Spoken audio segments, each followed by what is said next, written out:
Herkese merhabalar. Kanalıma ve mutfağıma hoş geldiniz. Bugün mutfağımdan kat kat ve yumuşacık bir börek tarifi hazırladım. Oklava kullanmadan böreğimizi çok pratik bir şekilde yapıyoruz. Yapımı çok kolay ve inanılmaz lezzetli börek tarifimi kesinlikle herkes kolaylıkla yapabilir. Mutlaka denemenizi tavsiye ediyorum. Tarifimizin malzeme listesi ve ölçülerini açıklamalar kısmına yazıyorum. Oradan da bakabilirsiniz. Böreğin hamurunu yoğurmak için yoğurma kabına 200 mililitrelik su bardak ölçüsüyle 1 su bardağı ılık su, 1 paket 11 gram instant kuru maya, 2 tatlı kaşığı toz şekeri ekliyorum ve bir kaşıkla veya spatula yardımıyla maya çözülene kadar karıştırıyorum. Üzerine 125 mililitrelik çay bardak ölçüsüyle 1 çay bardağı sıvı yağ, 1 su bardağı yoğurt ekliyoruz. Sonra içerisine 2 tane yumurta, birinin sarısını üzerine sürmek için ayırdım. Tekrar güzelce karıştırıyoruz. Yumuşak bir hamur hazırlayacağımız için içerisine birkaç aşamada 5,5 su bardağı unu kontrollü ekliyoruz.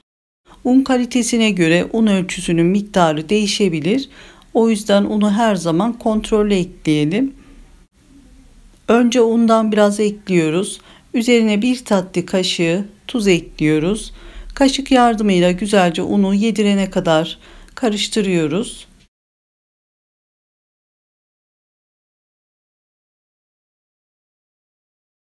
Tekrar kontrollü un ekliyoruz ve unu yedirene kadar iyice karıştıralım. Hamuru karıştırmak zorlaşınca kaşığı bırakıyorum. Elime birazcık un aldıktan sonra elimle yoğurmaya başlıyorum. Hamurumuzun kıvamının yumuşak ve parlak olmasını istediğimiz için yaklaşık 3 veya 4 dakika yoğuruyorum. Yoğururken arada hafif un alıp güzelce yoğurmaya devam ediyorum. Ben toplamda 5,5 su bardağı un kullandım. Un kalitesine göre un ölçüsünü azaltabilir, artırabilirsiniz. Mutlaka unu birkaç aşamada kontrollü kullanmaya dikkat ediyoruz. Hamurumuzu güzelce yoğurmasını tamamladım. Yumuşak kıvamlı, elastik bir hamur oldu. Böreğimizin güzel olması için hamurun yumuşak olması önemli. Hamurun yapışmasını önlemek için elime birazcık sıvı yağ batırıp hamurun üzerine ve yoğurma kabına sürüyorum.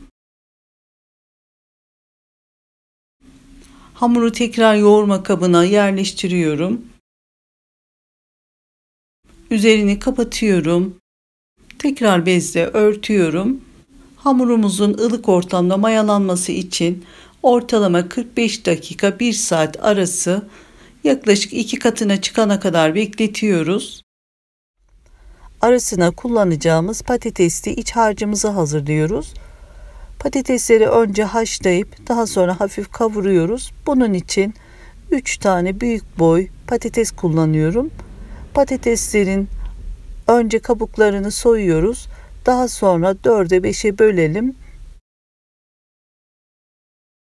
Böldüğümüz patatesleri tencerenin içerisine alalım. Ve patateslerin üzerine geçecek su ekliyoruz. Suyun sıcak ya da soğuk olması fark etmez. Ocağın üzerine alıyoruz. Kaynayıp patatesler yumuşayınca ocaktan alıp suyunu süzdürelim. Ardından bir tabağın içerisine alıp bir çatalla patatesleri ezelim.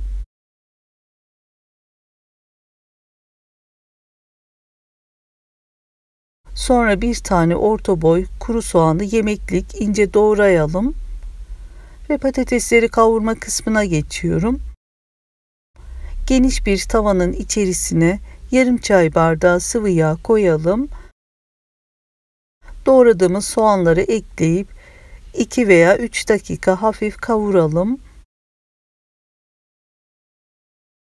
Daha sonra içerisine 1 çay kaşığı tuz, 1 çay kaşığı karabiber, 2 çay kaşığı kırmızı toz biber ekliyorum ve karıştırıyorum. İsterseniz sevdiğiniz baharatları ekleyebilirsiniz.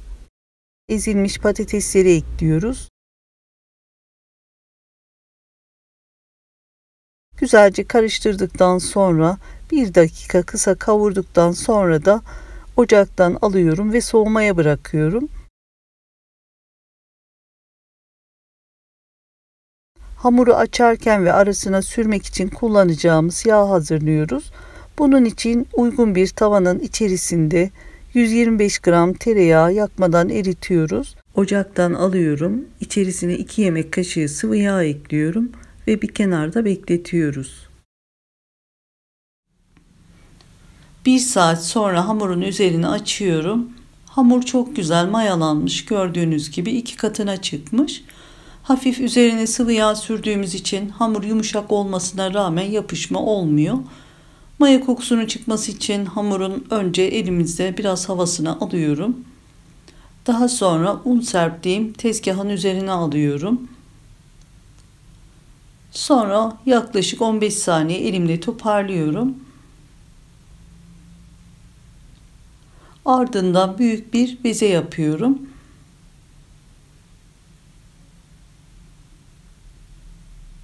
Sonra bezeyi bir bıçak yardımıyla 4 eşit parçaya bölüyorum. Daha sonra bir tane parçayı büyük bırakıp diğer 3 parçayı tekrar ortasından bölüyorum. Toplamda 7 tane hamurun bir tanesi büyük, 6 tanesi bu şekilde küçük olacak. Kestiğimiz parçaları elimizde teker teker yuvarlayıp beze yapıyoruz.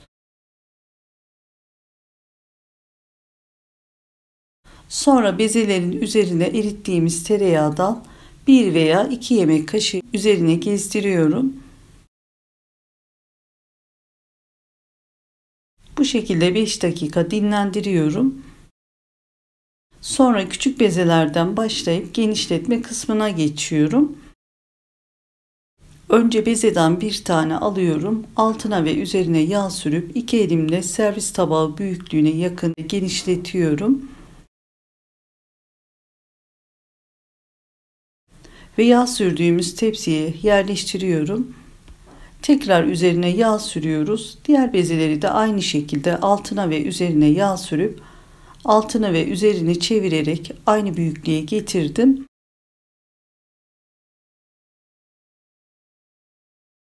Aralarına mutlaka yağ sürerek 6 tane bezenin hepsini bu şekilde üst üste dizelim.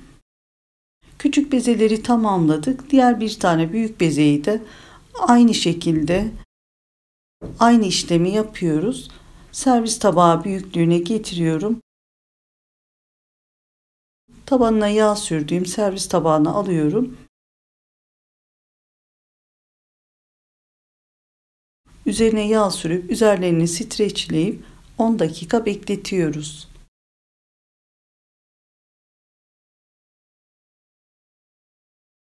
On dakika dinlendikten sonra üzerini açıyoruz. Öncelikle büyük olan bezeden açmaya başlıyorum. İlk önce tezgahın üzerine yağ sürüp büyük bezeyi alıyorum. Büyük bezeyi tezgahın üzerine aldıktan sonra yağ yardımıyla elimizde yaklaşık genişleterek 45 veya 50 santim çapında açalım. Arada bir üzerine yağ sürerek açıyoruz. Hamurumuz çok güzel bir hamur. Hafif dokunuşlarla ne kadar güzel açıldığını da görüyorsunuz. Açtığımız bezenin üzerine yağ sürelim. Daha sonra tam orta kısma küçük bezeden bir tane yerleştiriyorum. Üzerine yağ sürüyorum. Sonra patatesli iç harçtan yerleştiriyorum. Patatesli iç harcımızı küçük bezenin üzerine yayalım. Sonra diğer küçük bezelerin hepsini sırasıyla önce yağ sürüp sonra patatesli iç malzeme yerleştirip üst üste dizelim. Son katına isterseniz sadece yağ sürdükten sonra patatesli harçtan az miktarda veya hiç koymayabilirsiniz. Küçük bezelerin hepsini aynı işlemi yaparak tamamladım. Sonra bir bıçak yardımıyla alttaki büyük bezenin kenarlarından 4 eşit parçaya kesiyorum. Kestiğim parçaları bezelerin üzerine bu şekilde kapatıyorum.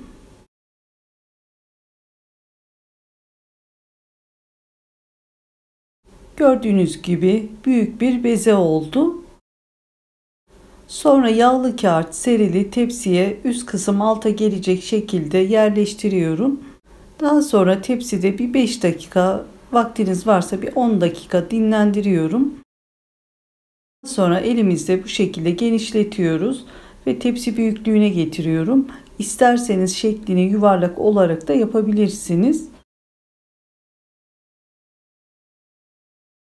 Üzerine bir tane yumurta sarısına 1 yemek kaşığı yoğurt ekliyorum. Karıştırıp üzerine bir fırça yardımıyla her tarafına sürüyorum. Ardından bir çatalla bu şekilde üzerine şekil veriyorum. Arzu ederseniz üzerine susam, çörek otu da serpebilirsiniz. Şeklini verdikten sonra pişirmek için hazır. Önceden ısınan 200 derece alt ve üst ayar fırına veriyorum. Altı ve üzeri kızarınca pişen böreğimizi fırından çıkarıyorum. İlk sıcağının geçmesi için biraz bekletiyorum. Sonra istediğimiz büyüklüklerde dilimliyoruz. Ve böreğimiz yemek için servise hazır.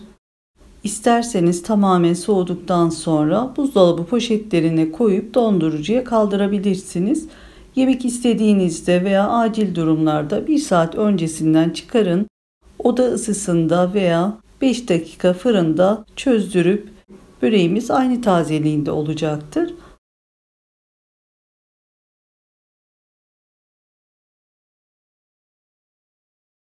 Böreklerimiz gördüğünüz gibi güzelce pişti.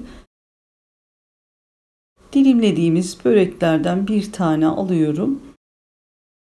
Bölüyorum. İç dokusunu da görüyorsunuz. Kat kat böreğimiz yumuşacık ve çok lezzetli oldu. Kesinlikle bu güzel börek tarifini denemenizi tavsiye ediyorum. Deneyecek olanlara da şimdiden kolaylıklar diliyorum.